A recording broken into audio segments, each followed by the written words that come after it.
चलिए जी, नए टॉपिक का आगाज़ करते हैं, इनइक्वालिटीज़। और इनइक्वालिटीज़ का प्री रिक्विजिट कोऑर्डिनेट ज्योमेट्री था। अगर कोऑर्डिनेट ज्योमेट्री अगर आपसे सही सही सॉल्व होने लग गया है तो आप देखेंगे इनइक्वालिटीज़ के अंदर कुछ पार्ट्स ऐसे होंगे जिसमें कोऑर्डिनेट ज्योमेट्री की स्किल्स दरकार होंगी। लिहाजा इनइक्वालिटीज़ से पहले उसको पढ़ना ज़रूरी था, तो मैंने आपको वो चीज़ करवा दी है। अब हम लीनियर इनइक्वालिटीज़ को समझते हैं। सबसे पहले इसका एक पार्ट जो है वो है इक्वेजन इनइक्वालिटी सॉल्विंग, और जो उसका दूसरा पार्ट है वो है ग्राफिकल सोल्यूशन ऑफ इनइक्वालिटी, जिसके अंदर स्केचेस हमें बाज़ औक़ात बनाने पड़ते हैं और बाज़ औक़ात हमें बने बनाए दिए हुए होते हैं, और उसकी बेसिस पर हमें बने बनाए स्केचेस की बेसिस पर इनइक्वालिटीज बतानी होती हैं। तो मुख्तलिफ रिक्वायरमेंट्स हैं जो आती हैं और हमें उसको केटर करना पड़ रहा होता है। तो हम देखते हैं सबसे पहले सॉल्विंग लीनियर इनइक्वालिटीज। सबसे पहले ये बात हम जानते हैं कि ये जो इनइक्वालिटीज की साइन हमें पढ़ने आनी चाहिए। अगर इस तरह का हमें साइन नज़र आ रहा है, इसका मतलब दिस इज ग्रेटर देन, ये वाली साइन का मतलब है ग्रेटर देन इक्वल्स टू, ये वाली साइन का मतलब है लेसर देन। जैसे मिसाल है एक्स ग्रेटर देन 2 या 3 ग्रेटर देन 5, तो नहीं है खैर, 3 ग्रेटर देन 2 या 5 लेस देन 8। तो ये वाली इनइक्वालिटी ग्रेटर देन है, इसके साथ अगर एक लाइन भी जुड़ जाए तो ये ग्रेटर देन इक्वल्स टू हो जाता है, ग्रेटर देन इक्वल्स टू। सही है, तो greater than equals to, less than equals to. सही है। और ये हमारे पास चार इनइक्वालिटी की साइन हो सकती है। अच्छा, किस तरह की इन रिक्वायरमेंट्स आती हैं वो भी देख लें। एक रिक्वायरमेंट आती है solve the following inequality, inequality को सॉल्व करना होता है। खाली इतना लिखता है सॉल्व द फॉलोइंग इनइक्वालिटी, और बाज़ औक़ात कहता है find all the integers that satisfy the following inequality. तो जो फाइंड ऑल द इंटीजर वाली रिक्वायरमेंट है उसमें सॉल्व तो करना ही होता है, सॉल्व करने के बाद एडिशनली मुझे इंटीजर्स भी देने होते हैं। दो किस्म की जो रिक्वायरमेंट्स हैं उसमें अगर रिक्वायरमेंट टाइप ए है तो उसमें सॉल्व करके रुक जाते हैं, मतलब x greater than 2, x less than 2, less than equals to 2, x lies between 2 and 5, जो भी करके आंसर दे। बट अगर इंटीजर्स देने हैं तो एक स्टेप आगे जाके इंटीजर्स भी देने होते हैं, तो अगर इंटीजर्स मांगे गए तो सॉल्व तो करना ही करना है। अच्छा, अब एक बात समझ लें कि जैसे इक्वेशन सॉल्व होता है बिल्कुल उसी तरह इनइक्वालिटी भी सॉल्व होती है। उसमें कोई एज सच रॉकेट साइंस नहीं है कि आप बोलें कि यार ये कैसे होगा या क्या मुश्किल लगे आपको कोई चीज़। आप आसानी जो है वो इक्वेशन की तरह ही इनइक्वालिटी को सॉल्व कर सकते हैं। हाँ, कुछ बातें हैं जो मैं आपको क्लियर करूंगा ताकि वो गलती के चांसेस आपके ना रहें। सबसे पहले आप देखें, इक्वेशन हम देखते हैं 2x + 3 = 7। अब हमें पता है कि इक्वेशन सॉल्व करने के लिए एक्स को सब्जेक्ट बनाना होता है। 3 को हम वहाँ ले गए, 7 - 3 4 हो गया। 2 डिवाइड हो तो 4/2 से एक्स की वैल्यू आ गई 2। सही है। तो नंबर वन, इक्वेशन सॉल्व करके एक्स की वैल्यू हमने 2 ऑब्टेन कर ली। फिर नंबर टू, अगर हमें उसी इक्वेशन के बजाय इक्वल्स टू के बजाय ग्रेटर देन इक्वल्स टू की इनइक्वालिटी आ जाती और मुझे इनइक्वालिटी को सॉल्व करना है, तब मैं क्या करूंगा? 2x + 3 > 7। 2x > 4। जैसे यहाँ इक्वल्स टू लेकर चल रहे थे, अब इक्वल्स टू की जगह ग्रेटर देन इक्वल्स टू नजर आ रहा है, और उसके बाद आंसर मेरा final x is equals to 2 है। जबकि यहाँ जो मेरा आंसर आ रहा है that is x is greater than equals to 2। तो सब कुछ वही है, सब कुछ वैसे ही सॉल्व हो रहा है, बस सिर्फ इक्वल्स टू की साइन की जगह इनइक्वालिटी है। अच्छा, इसमें एक चीज़ का मुझे बहुत ज़्यादा ख्याल रखना होता है कि इनइक्वालिटी में अगर मेरे वेरिएबल का कोएफिशिएंट नेगेटिव है और उसको हटाया जाता है तो फिर इनइक्वालिटी की साइन रिवर्स होती है। ये बात मैं आगे आपको क्लियर कर देता हूँ इंशाल्लाह। अच्छा, पहले एक बात और समझ लें कि अगर आपको ये सवाल दिया होता तो वो कहता सॉल्व द इनइक्वालिटी। अगर ये कहता कि इनइक्वालिटी को सॉल्व करो, तो अगर कभी लिखा हुआ हो सॉल्व द इनइक्वालिटी, इसका मतलब आपने यहाँ तक आंसर छोड़ देना है, x is greater than equals to 2, ये आपका फाइनल आंसर होगा, x is greater than equals to 2। लेकिन अगर वो कहता है नहीं, सॉल्व द इनइक्वालिटी नहीं कहता, बल्कि सॉल्व द इनइक्वालिटी के साथ आपको कहता है कि आपको जो है वो फर्स्ट 5 इंटीजर्स भी बताना। अच्छा, इनइक्वालिटी अगर क्लोज्ड इंटरवल में होगी तो फिर वो कहेगा लिस्ट ऑल द इंटीजर्स, तो उसमें लिमिटेड इंटीजर्स होंगे, आप दे देंगे। बट लेट सपोज आपका आंसर है x is greater than equals to 2। अब ग्रेटर देन इक्वल्स टू 2 का मतलब तो बहुत सारे इंटीजर्स हो गए, 2 के बाद सारे हो गए। अच्छा, ग्रेटर देन इक्वल्स टू 2 का मतलब 2 और उसके बाद। अच्छा, इंटीजर्स हमें पता होना चाहिए होल नंबर्स होते हैं, मतलब 2 3 4 ये हमने सब नंबर यूनिट 1 में कवर किया। तो इंटीजर्स में डेसिमल नंबर्स नहीं आएंगे, फ्रैक्शंस नहीं आएंगे। 1 2 3 4 5। अच्छा, जीरो भी इंटीजर है, जीरो भी इंटीजर है। नेगेटिव इंटीजर्स भी होते हैं, -1, -1, -2, -3, -4। तो -1 -2 से लेकर नेगेटिव इन्फिनिटी तक, +1 से लेकर पॉजिटिव इन्फिनिटी तक, और जीरो, ये सब इंटीजर्स है। तो कुछ लोग समझते हैं कि इंटीजर्स की फहरिस्त में जीरो नहीं आता, ऐसा नहीं। जब आपको इंटीजर्स लिखने होंगे तो उसमें जीरो को भी एज एन इंटीजर आप शामिल करोगे, इस बात को आप बिल्कुल जहन में बिठा लो। सही है, उसमें जीरो को भी आप जरूर ब जरूर शामिल करेंगे एज एन इंटीजर। अब यहाँ पर उसने मुझे कहा लिस्ट द फर्स्ट 5 इंटीजर्स। अब क्योंकि यहाँ पर इतने इंटीजर्स थे इस इनइक्वालिटी को सेटिस्फाई करने वाले, कि वो हम सारे लिस्ट डाउन कर ही नहीं सकते, वो तो इनफाइनाइट है, क्योंकि ग्रेटर देन इक्वल टू 2 का मतलब तो बहुत सारे हो गए। तो इसीलिए उसने हमें कह दिया कि लिस्ट फर्स्ट 5 इंटीजर्स। मिसाल है, उसने कहा लिस्ट फर्स्ट 5 इंटीजर्स। क्या इंटीजर्स आप देंगे? ग्रेटर देन इक्वल टू 2 का मतलब 2 या उसके बाद। अच्छा, इसकी नंबर लाइन लेट सपोज अगर कोई बनाना चाहता है तो उसका तरीका ये होता है कि आप हॉरिजॉन्टल लाइन बनाएंगे और फिर आप एक सर्कल बनाते हैं, और ना सिर्फ सर्कल बनता है बल्कि उसको शेड भी किया जाता है। शेड क्यों किया जाएगा? मतलब सर्कल छोटा सा बनेगा इस तरह करके, डॉटेड, मतलब सॉलिड बनेगा। सॉलिड की वजह क्या है? कि ये इंक्लूडेड है, इक्वल टू की साइन शामिल है। तो यहाँ आप लेट सपोज 2 लिखा हुआ है, तो यहाँ से आपकी एक एरो जाएगा जो ये बता रहा है कि भाई मेरा जो आंसर है वो ग्रेटर देन इक्वल टू 2 है। और नीचे आप लेबल कर दें कि ये एक्स एक्सिस, आपने हॉरिजॉन्टल एक्सिस बनाई, और 2 या उसके बाद जो एरो जा रहा है इसका मतलब आपका जो आंसर है that is greater than equal to 2। ये ग्राफिकल रिप्रेजेंटेशन। अच्छा, बाज़ औक़ात ये डायग्राम बना हुआ होता है और मुझे इनइक्वालिटी भी देनी पड़ रही होती है। तो मुझे ये पता होना चाहिए कि अगर ये सर्कल बना हुआ है, अगर एक्स इज ग्रेटर देन 2 होता तो सर्कल बनने के बाद सिर्फ ये राइट की तरफ एरो जा रहा होता, फिर मुझे शेड करने की जरूरत नहीं पड़ती। लेकिन अगर ये सर्कल बना हुआ है और उसमें शेडिंग भी हुई हुई है, सही है, सर्कल बना हुआ है और उसके अंदर शेडिंग भी हुई हुई है, तो फिर उस केस के अंदर ये चीज़ आप जहन में बिठा लें कि इक्वस टू होगा, वो वाली वैल्यू जो है वो शामिल होगी। अगर ये शेड नहीं हुआ हुआ तो 2 शामिल नहीं होगा, अगर शेड हुआ हुआ तो 2 शामिल होगा। अच्छा, अगर आपका जो आंसर है वो है x is greater than equals to 2, let suppose, तो अब फर्स्ट 5 इंटीजर्स क्या होंगे स्टार्टिंग फ्रॉम 2? पहला होगा 2, फिर होगा 3, फिर होगा 4, फिर होगा 5, फिर होगा 6। सही है, तो फर्स्ट 5 इंटीजर्स जो है वो आपको देने थे, इसलिए आपने लिहाजा दे दिया।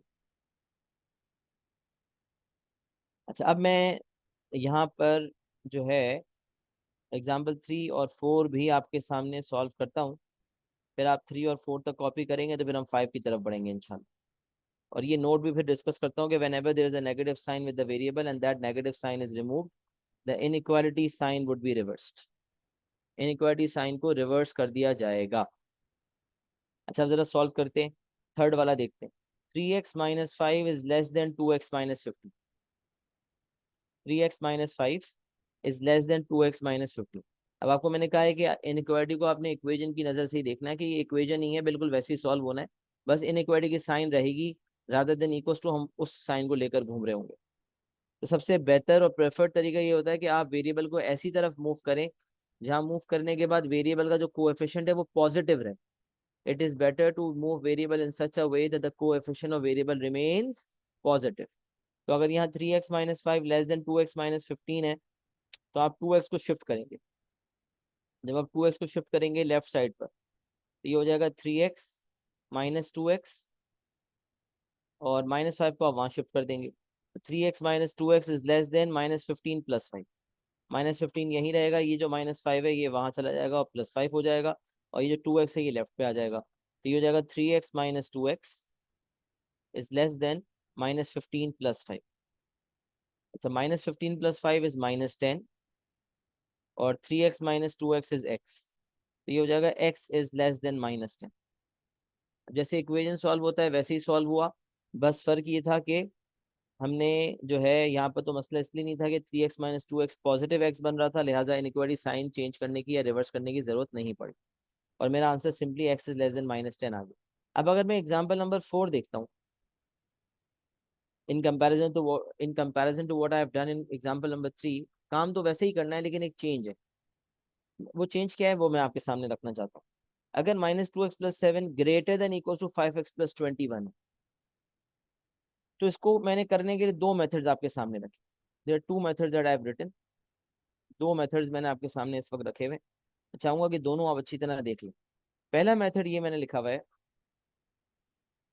कि अगर आप इसको सॉल्व करते हैं तो एक ऑप्शन तो ये कि आप कुछ बच्चों की आदत होती है, वो कहते हैं भाई वेरिएबल को हमेशा लेफ्ट साइड पर ही लेकर जाएंगे, तो उनकी अपनी आदत के मुताबिक वो क्या करते हैं, 5x को लेफ्ट पे शिफ्ट कर देते हैं और 7 को वो राइट पे शिफ्ट कर देते हैं।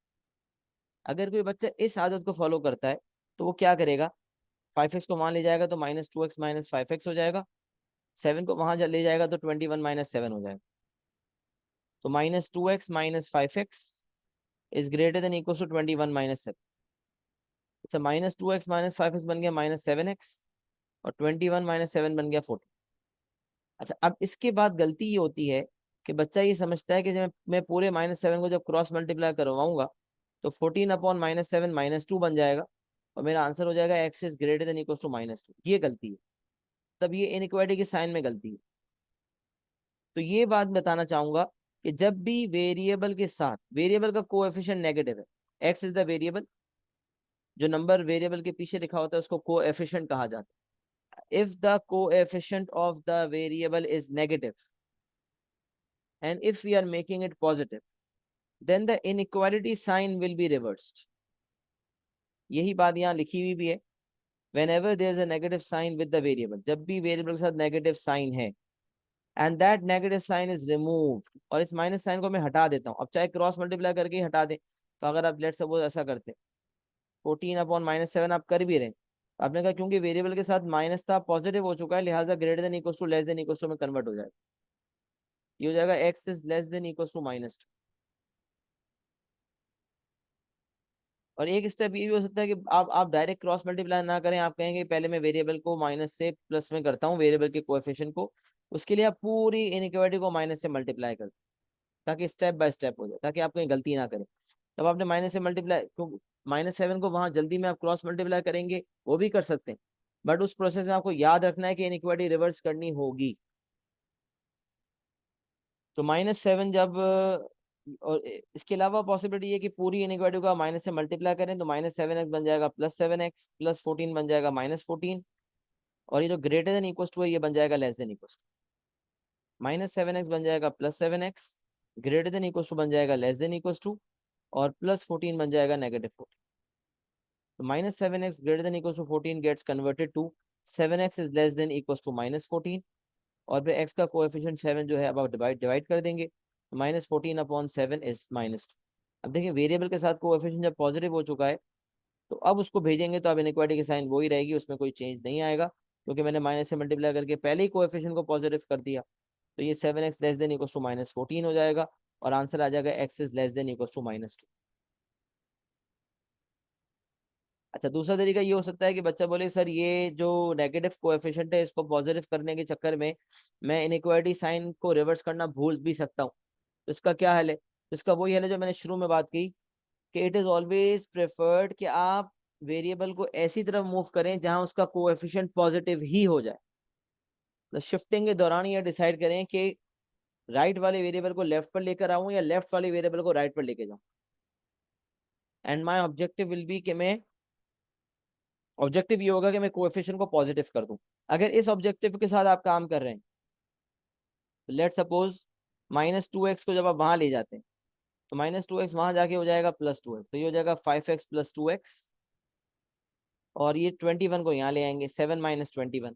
तो मैंने वेरिएबल -2x को पॉजिटिव करने के लिए राइट पे शिफ्ट किया, 21 को लेफ्ट पे शिफ्ट किया, तो देखिए 7 - 21 हो गया और 5x + 2x हो गया। अब देखिए मैंने शिफ्टिंग ही इस तरह से की है कि वेरिएबल का कोएफिशिएंट पॉजिटिव हो गया। अच्छा, अब जब मैं शिफ्टिंग इस तरह से कर रहा हूँ कि वेरिएबल का कोएफिशिएंट पॉजिटिव हो गया, तो इनइक्वालिटी तो इस प्रोसेस में सेम ही रहेगी ना, इनइक्वालिटी के साइन जिस तरह से था उसी तरह रहेगा, मैं तो शिफ्टिंग कर रहा हूँ। ड्यूरिंग शिफ्टिंग तो कभी इनइक्वालिटी की साइन रिवर्स होती ही नहीं है।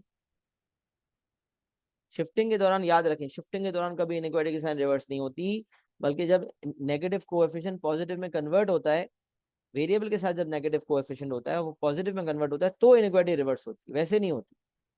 लिहाजा जब शिफ्टिंग कर रहा हूँ उस दौरान तो इनइक्वालिटी सेम ही रहती है। अब जैसे यहाँ भी मैं शिफ्टिंग कर रहा था तो inequality greater than equal to थी, वही रही, बट शिफ्टिंग करने के बाद कोएफिशिएंट नेगेटिव हो गया था, जब उसको पॉजिटिव किया तो इनइक्वालिटी रिवर्स हुई।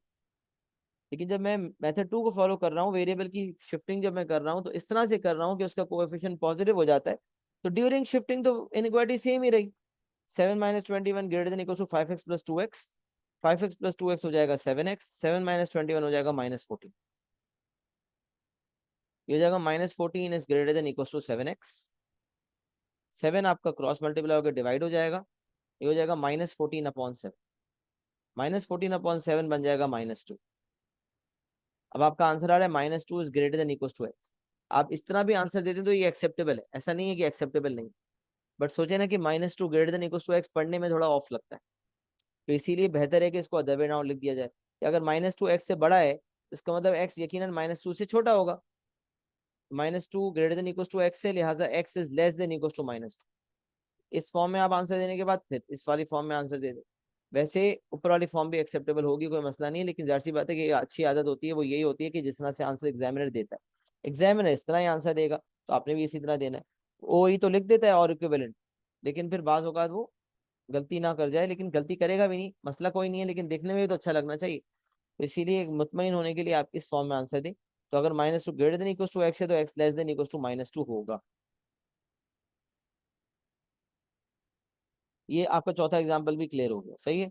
पांचवा छोटा एग्जाम्पल मैं आपके सामने सॉल्व करता हूँ, पहले उससे पहले आप मुझे बताएं कि यहाँ तक आपको सब चीज़ें समझ आ रही, और ये जितना मैंने टॉपिक में लिखा हुआ है इसको कॉपी भी कर लें, नोट्स भी अपने बना लें, नोट्स वाले रजिस्टर में इनक्वायरीज लिख लें और टाइप्स ऑफ रिक्वायरमेंट्स लिख लें, और 6 के 6 एग्जाम्पल्स ये वाले लिख लें। पहले 4 एग्जाम्पल सॉल्व कर लें मेथड 1 मेथड 2 दोनों के साथ, फिर पांचवा छठा एग्जाम्पल समझाता हूँ, यहाँ तक कॉपी कर लें। तो क्लियर एंड डन लिख दीजिएगा ताकि फिर मैं आगे बढ़ूँ इंशाल्लाह।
ये क्लियर एंड डन लिख दीजिएगा, मैं वेट कर रहा हूँ। कुछ कुछ ने लिख दिए, कुछ का बाकी रह गया। प्लीज बाकी जिन्होंने नहीं दिया वो जरूर एक्नॉलेजमेंट दे दें, भूल मत जाइए।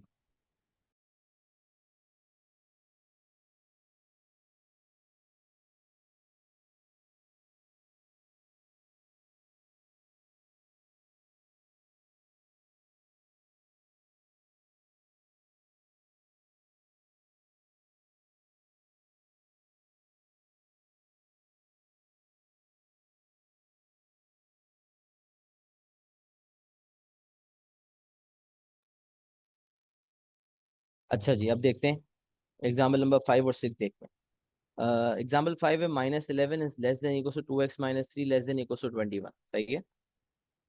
मेरा जो एग्जाम्पल 5 है that is -11 less than equal to 2x - 3 less than equal to 21। अच्छा, तो पढ़ते कैसे? ये पढ़ने का तरीका वैसे सही नहीं होता। -11 less than equal to 2x - 3 less than equal to 21। मतलब एक जब पढ़ रहे होते हो ना तो सुनने वाला कहता है अरे भाई कहना क्या चाहते हो। जब आप ये बात पढ़ रहे होते हैं तो अगला सुनने वाला कहता है भाई क्या कहना चाहते हो। आप कहोगे -11 less than equal to 2x - 3 less than equal to 21। सुनने वालों को समझ ही नहीं आ रहा। तो पढ़ने का सही तरीका होता है 2x - 3 is greater than equal to -11 and less than equal to 21। हमेशा बीच के पर्सपेक्टिव से पढ़ते हैं, क्योंकि ये इनइक्वालिटी की साइन 2x - 3 की तरफ है, लिहाजा हम कहेंगे 2x - 3 is greater than equal to. और क्योंकि ये इनइक्वालिटी की साइन 21 की तरफ है और 2x - 3 से दूर है, क्योंकि हम पर्सपेक्टिव 2x - 3 का फॉलो कर रहे हैं। जो इनइक्वालिटी 2x - 3 की तरफ है 2x - 3 greater than equal to that. और जो इनइक्वालिटी 2x - 3 के अवे है दूसरी तरफ उसका मुंह है, तो 2x - 3 less than equal to that. तो यहाँ पढ़ेंगे 2x - 3 is greater than equal to -11 and less than equal to 21। ये पढ़ने का सही तरीका होता है। अच्छा, उसके बाद इसको सॉल्व करने का तरीका हमेशा समझ लें कि हमेशा हम पेयर बना के सॉल्व करते हैं। मतलब -11 को हम less than equal to 2x - 3 के साथ भी सॉल्व करते हैं, बीच वाले को हम लेफ्ट वाले को हम बीच वाले के साथ सॉल्व करते हैं मिला के, और बीच वाले को हम राइट वाले के साथ भी मिला। तो एक इनइक्वालिटी इसमें से जो निकलेगी वो होगी -11 less than equal to 2x - 3। एक ये हिस्सा होगा, और एक हिस्सा होगा 2x - 3 is less than equal to 21। दोनों अलग अलग सॉल्व होंगे, फिर उसके बेसिस पर नंबर लाइन बनेगी और आंसर देंगे। तब देखें कैसे सॉल्व होता है।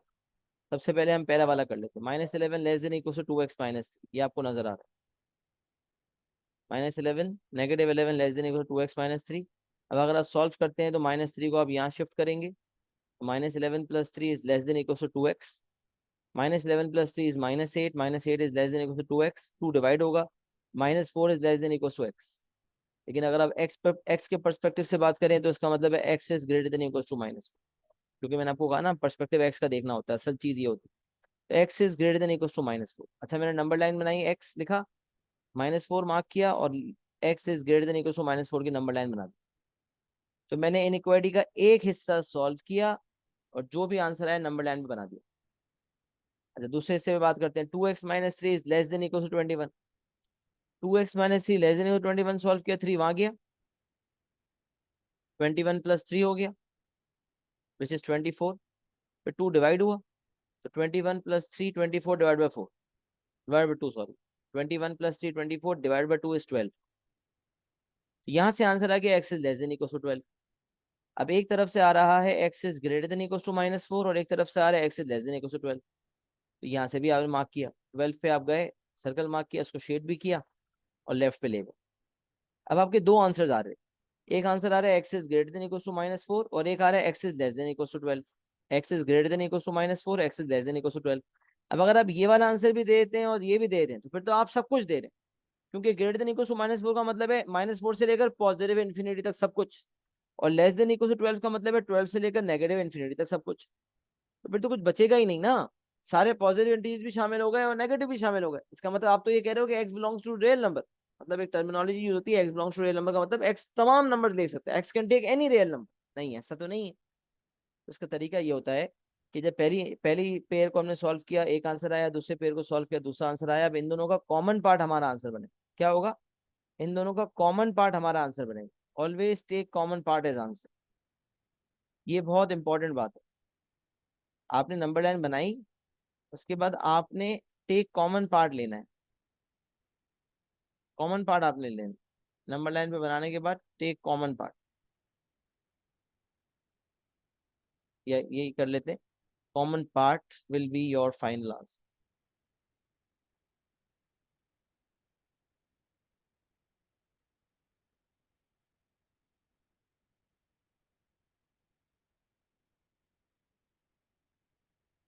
Common part is the answer, आपका जो कॉमन पार्ट होगा वही आपका फाइनल आंसर होगा। लिहाजा -4 से कॉमन पार्ट शुरू हुआ है, 12 पे खत्म हो गया, लिहाजा आपका आंसर आ जाएगा x is greater than equal to -4 but less than equal to 12, this will be your final answer. x is greater than equal to -4 less than equal to 12। अब अगर आपको सॉल्व द इनइक्वालिटी लिखा होता, solve the inequality, तो फिर आप यहीं पे आंसर छोड़ देते।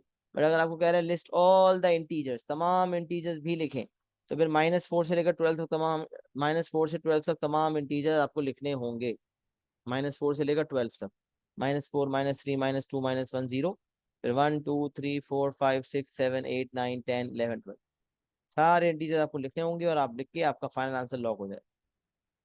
सॉल्व द इनइक्वालिटी बोलता है, यहाँ तक सॉल्व कर देते, but list all the integers बोलता, या लिस्ट द फर्स्ट 5 इंटीजर्स बोलता, फर्स्ट 5 होता तो फिर -4 -3 -2 -1 0, यही 5 देता बस, ये मेरे फर्स्ट 5 इंटीजर्स हो जाए। बट अगर पहले 5 इंटीजर्स की बात नहीं कर रहा, ऑल इंटीजर्स की बात कर रहा है, तो फिर -4 से लेकर 12 तक तमाम इंटीजर्स हम देंगे। सही है, ये आपका एग्जाम्पल नंबर 5 डील हो गया। अच्छा, एग्जाम्पल नंबर 6 कर लेते हैं, फिर एक साथ कॉपी कर लीजिएगा 5th और 6th को।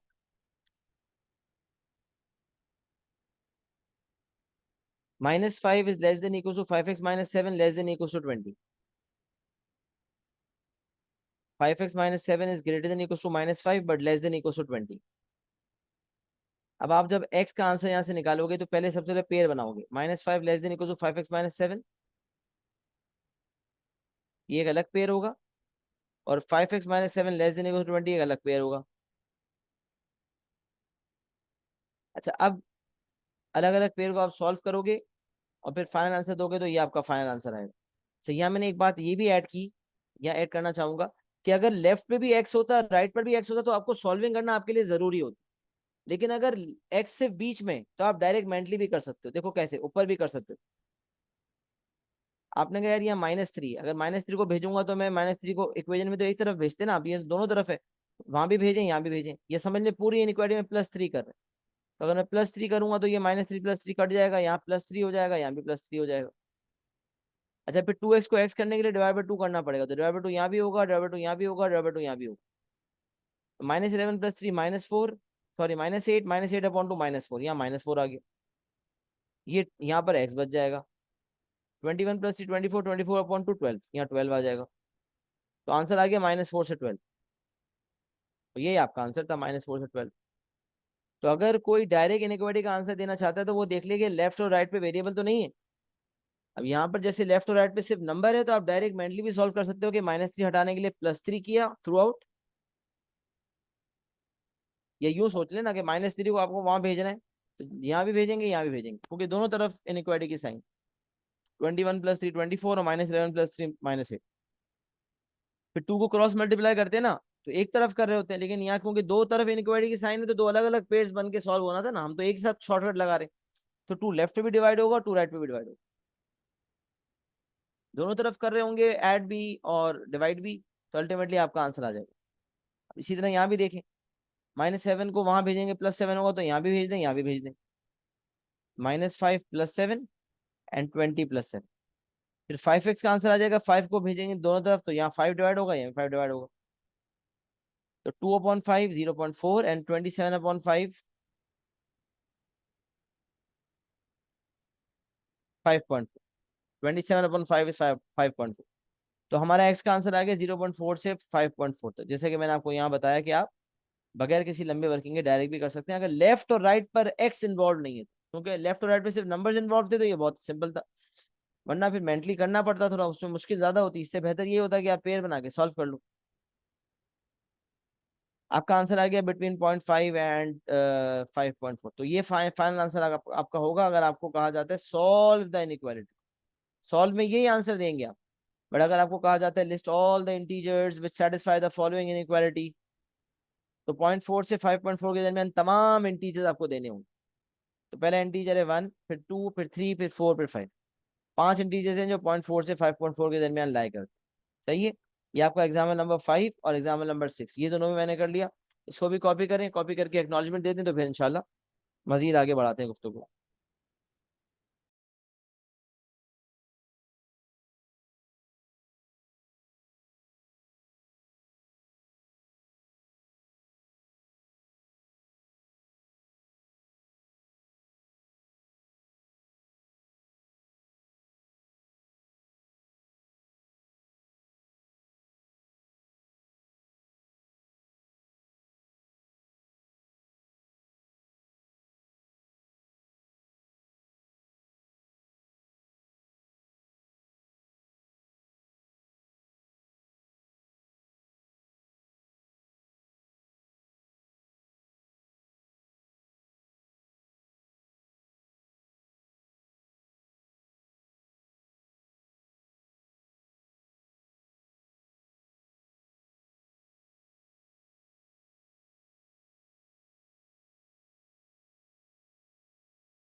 जी बेटा, सबकी एक्नॉलेजमेंट नहीं आएगी, बता दें जरा। और यहाँ तक किसी को कुछ पूछना हो तो पूछ सकता है। सही है, कुछ पूछना है, किसी पॉइंट पे कोई सवाल है तो बता दे।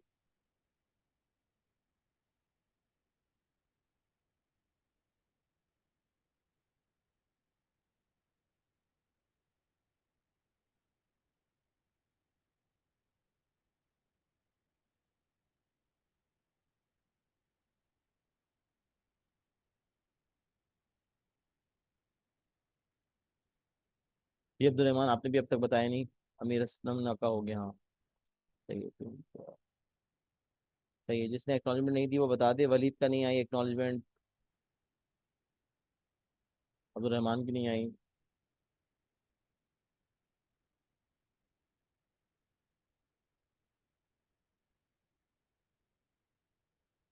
चलें जी, आगे बढ़ते हैं।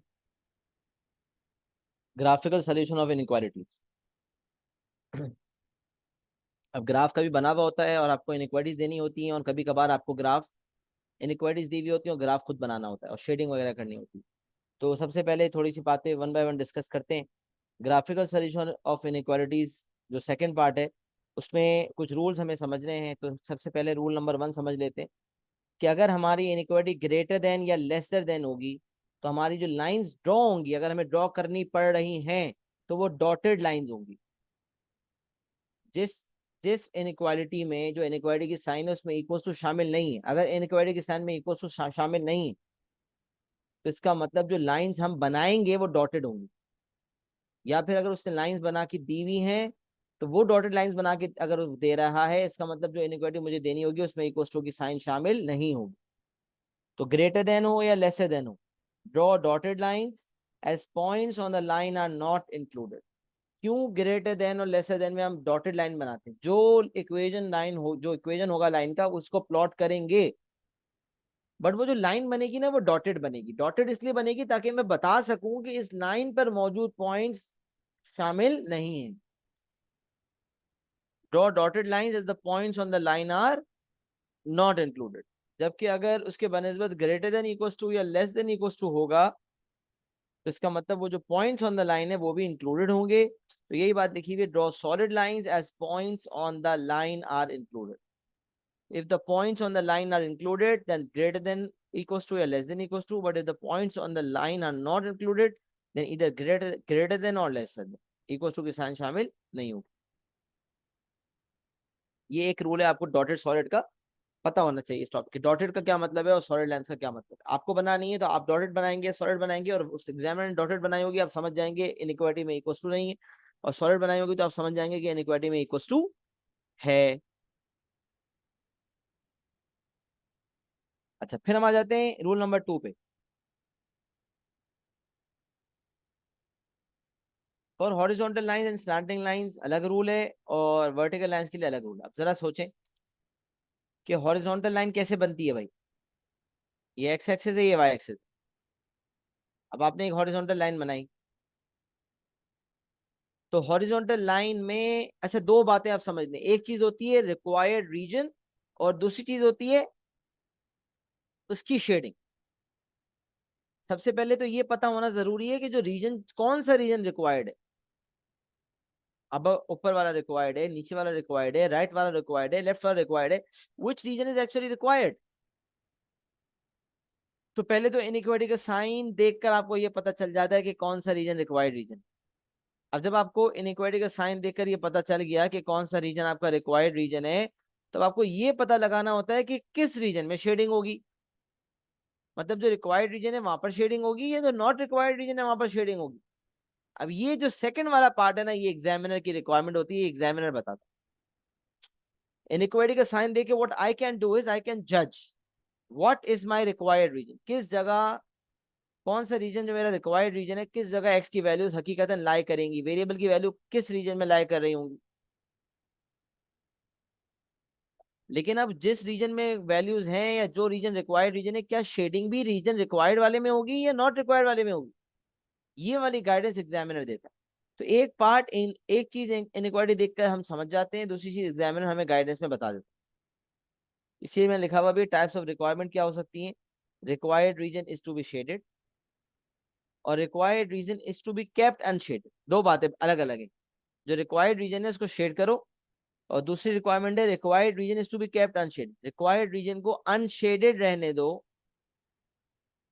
जो रीजन रिक्वायर्ड है ना, उसको एक रिक्वायरमेंट के मुताबिक शेड करना है, और दूसरी रिक्वायरमेंट के मुताबिक रीजन रिक्वायर्ड जो है ना उसको अनशेडेड रहने देना है।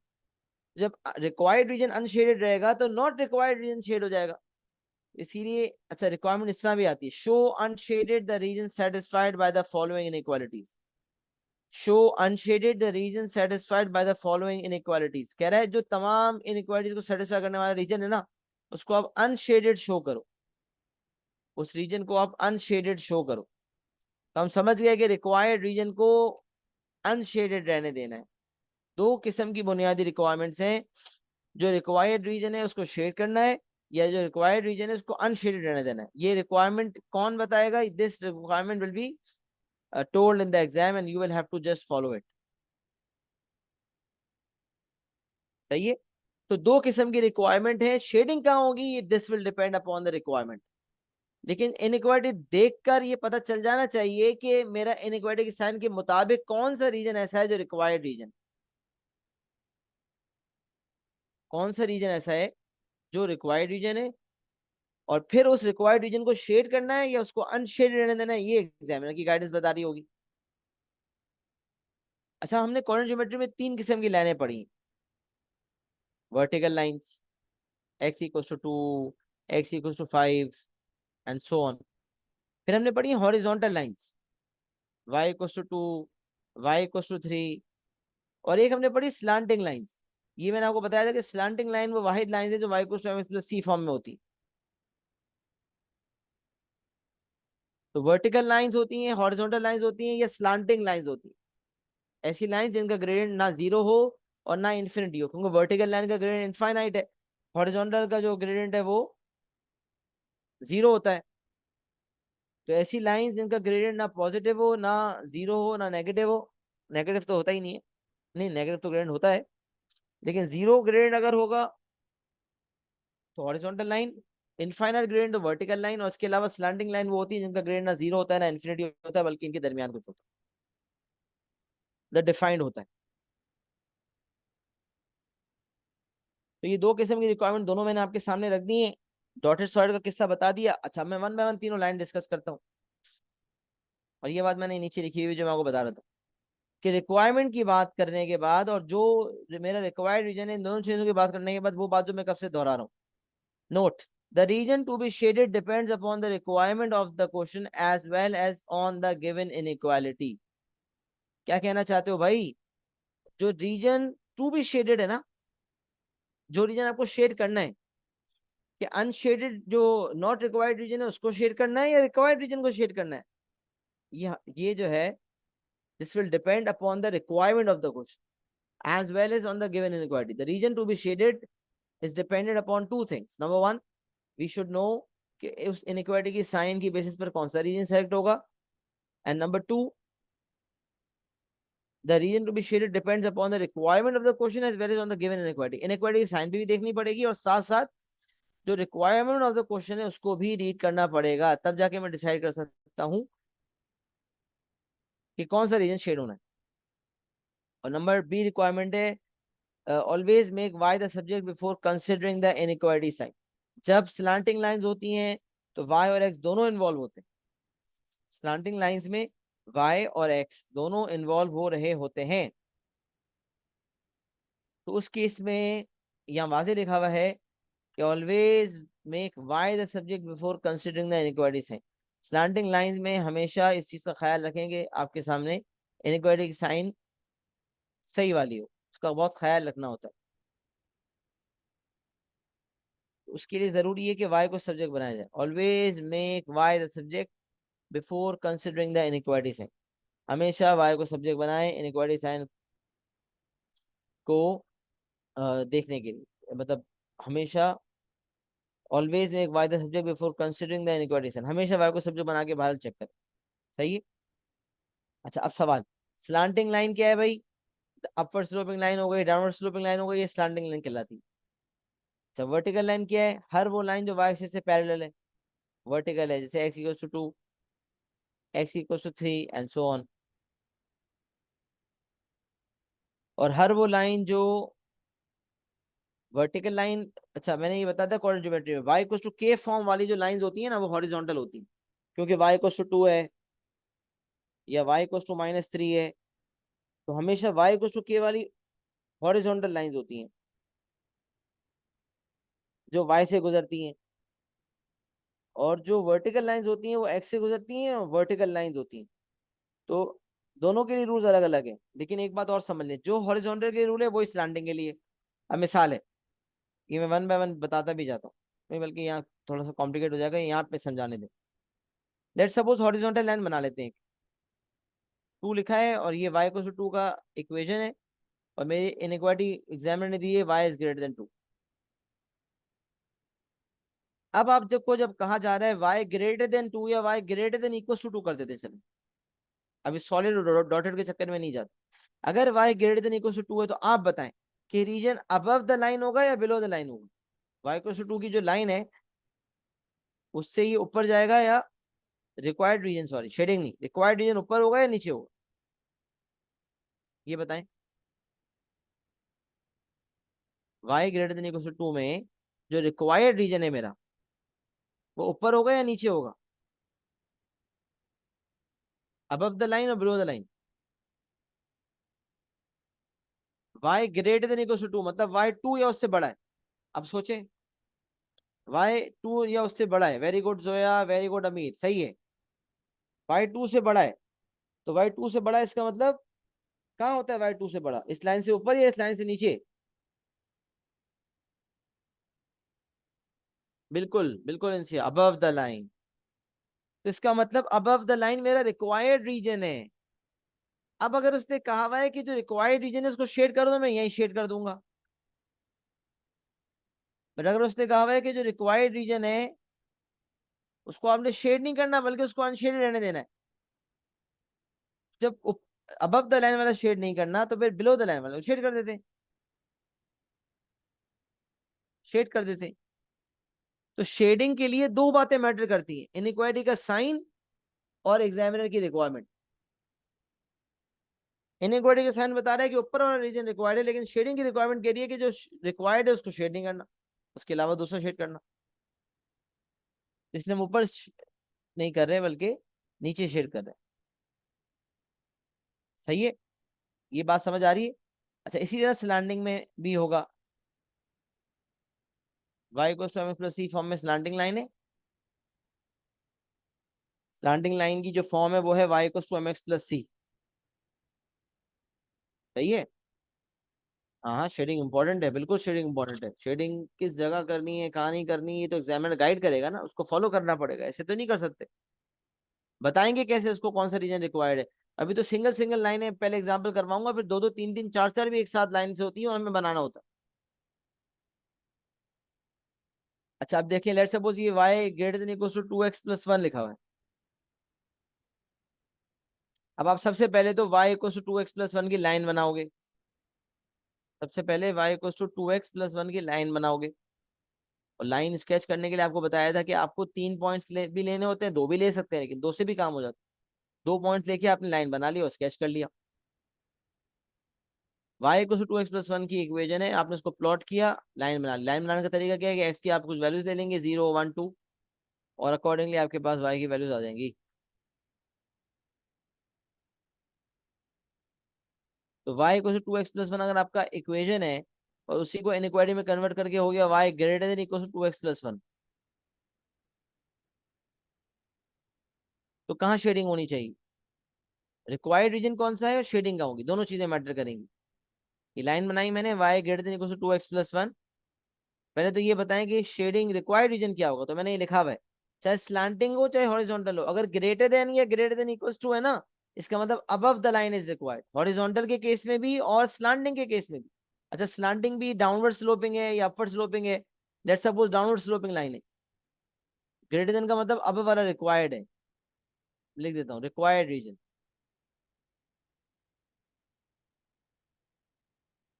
अपवर्ड स्लोपिंग लाइन है और मुझे पता चल रहा है कि इसके ऊपर मामला है, तो मैं फिर लिख दूंगा कि ये रिक्वायर्ड रीजन है।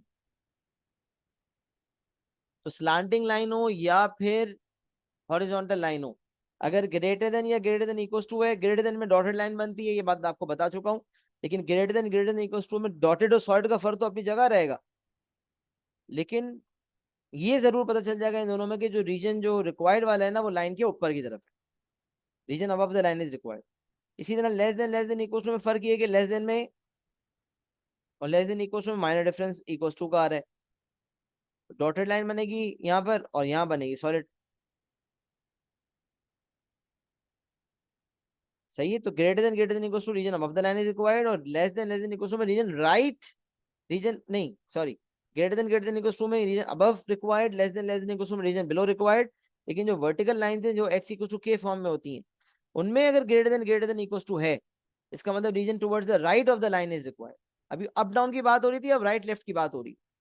क्यों भाई, कैसे सोचें, ये एक्स एक्सिस बनाई, ये वाई एक्सिस बनाई, आपने एक्स इक्वल टू 2 का इक्वेशन मार्क कर लिया, एक्स इक्वल टू 2, अब अगर x is greater than equal to 2 है तो आपको क्या करना होगा? आपने x इक्वल टू 2 की लाइन तो बना ली है, ग्रेटर देन इक्वल टू 2 का मतलब होगा कौन सा रीजन रिक्वायर्ड रीजन है? Very good, right, very good Amit, right की तरफ, क्योंकि ग्रेटर देन इक्वल टू 2 का मतलब 2 के बाद, और 2 के बाद तो राइट वाला रीजन है, तो रिक्वायर्ड रीजन राइट वाला है। अब सवाल, क्या ये रिक्वायर्ड जो रीजन है वो उसको शेड करना है या अनशेडेड रहने देना है? तो अब रिक्वायरमेंट बताएगी, कहेगा required region is to be shown unshaded, तो फिर इसको शेड नहीं करेंगे बल्कि लेफ्ट की तरफ शेड कर देंगे। और कहेगा required region is to be shaded, तो फिर राइट वाले रीजन को शेड कर देंगे, लेफ्ट को ब्लैंक छोड़ देंगे। तो ये रिक्वायरमेंट ऑफ द क्वेश्चन पे डिपेंड करेगा कि आपको क्या करना पड़ेगा। तो हॉरिजॉन्टल स्लैंडिंग के लिए सेम रूल है, ग्रेटर देन इक्वल टू में above the line, less than equal to में बिलो द लाइन। और वर्टिकल लाइन में क्या है, क्योंकि वर्टिकल लाइन होती है इस तरह की, तो ग्रेटर देन इक्वल टू का मतलब राइट वाला रिक्वायर्ड है, और लेस देन इक्वल टू का मतलब है लेफ्ट वाला रिक्वायर्ड है। रिक्वायर्ड एक होता है रिक्वायर्ड रीजन, और एक होता है उसकी शेडिंग, दो अलग अलग चीजें। रिक्वायर्ड रीजन कौन सा है, ये हम सॉर्ट आउट कर चुके, लेकिन उनकी शेडिंग कैसे करनी है ये आपको सही दिमाग लगाना पड़ेगा, क्योंकि शेडिंग जो है वो इंपॉर्टेंट एस्पेक्ट है और आती है आपको, आप आनी चाहिए। पहले मुझे बताएं, यहाँ तक जितने नोट्स मैंने लिखवाए हुए हैं, ये आपको बात समझ आ रही? इन नोट्स को यहाँ तक कॉपी कर लें शाबाश।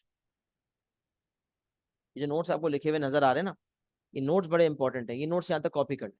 यहाँ तक मुझे बताएं, जो मैंने बातें बताई हैं वो समझ आ रही है? अभी मैं इसको अप्लाई करवाऊंगा तो सही समझ में आएगा। अप्लाई अगर आज नहीं भी करवा सका तो अगली क्लास में मैं अप्लाई करवा दूंगा, लेकिन ये इंपॉर्टेंट है कि आपको ये रूल समझ आ जाए, और मैं इसको प्रॉपर अप्लाई करवाऊंगा वन बाय वन करके। जल्दी में हम नहीं करेंगे इस टॉपिक, क्योंकि ये बहुत इंपॉर्टेंट है, और ये बाकायदा आता ही आता है, मतलब ओ लेवल्स में थोड़ा छोटा होता है, आईजीसीएसई में तो ये लीनियर प्रोग्रामिंग के नाम से बाकायदा और ज्यादा डिटेल्ड आता है अक्सर सवाल। तो बहरहाल इसको अच्छी तरह समझना है ताकि इसके हम सवालात करने की पोजीशन में हो जाए। तो वो मसला नहीं है, अभी आप अपना पुराना डेफिसिट को पूरा करें, प्रोबेबिलिटी आपका कंप्लीट नहीं है, आप उसको पूरा करें। आपका कोऑर्डिनेट ज्योमेट्री पूरा नहीं है, आप कोऑर्डिनेट ज्योमेट्री को पूरा करें। ये दो टॉपिक्स आपके पास पूरे करने के लिए हैं। ओ लेवल्स की पास पेपर्स की वर्कशीट हो जाएगी, फिर आप आईजीसीएसई के पास पेपर्स करें, उसमें भी प्रोबेबिलिटी में भी अलग अलग वर्कशीट्स हैं, कोऑर्डिनेट ज्योमेट्री में भी अलग अलग है। तो अब एफर्ट डाल के पुराना सारा डेफिसिट मुकम्मल करें, और उसके बाद फिर जो है इंशाल्लाह ये वाला टॉपिक हम आहिस्ते आहिस्ते मुकम्मल कर लेंगे अगले हफ्ते इंशाल्लाह। अगले हफ्ते का एजेंडा बनाएंगे इसको इंशाल्लाह। सही है, अभी नोट्स कॉपी कर लें और क्लियर इंटरनेट लिख दें, ताकि मैं समझ जाऊँ कि आपका यहाँ तक हो गया।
सही है बेटा, तो फिर अल्हम्दुलिल्लाह हमने यहाँ तक कवर अप कर लिया है।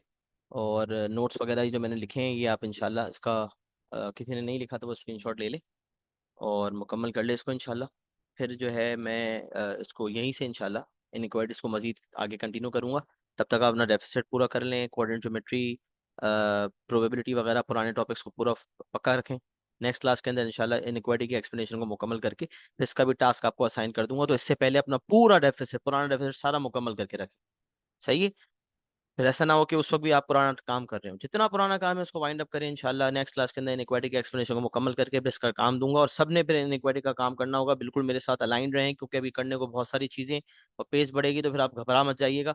ऑलरेडी काम जो है ना वो हमें करना है, काफ़ी कुछ करना है इंशाल्लाह। सही है। तो क्लास को आज इंशाल्लाह यहीं तक रखते हैं। अपना बहुत सारा ख्याल रखिएगा। अस्सलाम वालेकुम वरहमतुल्लाहि वबरकातुहू।